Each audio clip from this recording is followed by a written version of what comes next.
بسم اللہ الرحمن الرحیم۔ السلام علیکم ناظرین، کیسے ہیں آپ؟ امید کرتی ہوں آپ بالکل ٹھیک ٹھاک خیریت کے ساتھ ہوں گے۔ ناظرین، آج میں آپ کو خواب میں ماں اور باپ دیکھنے کی تعبیر بتاتی ہوں۔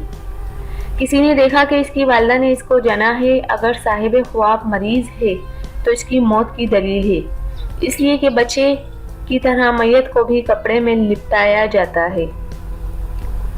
اگر خواب دیکھنے والا تندرست ہے مگر فقیر ہے تو یہ خواب اس کے مالی وسعت کی علامت ہے۔ اگر مالدار ہے تو مالی تنگی کی طرف اشارہ ہے۔ اور ناظرین، خواب میں والد کو دیکھنا مراد پانا ہے۔ انسان کا بہترین خواب والدین یا رشتہ دار کو دیکھنا ہے۔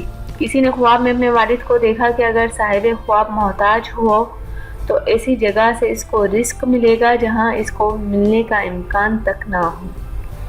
دوسرا یہ ہے کہ اگر صاحب خواب کا کوئی رشتہ دار غائب ہو تو اس کی آمد کی علامت ہے اور اس کو کسی قسم کی تکلیف نہیں ہوگی، جو بھی تکلیف ہوگی وہ صحیح ہو جائے گی۔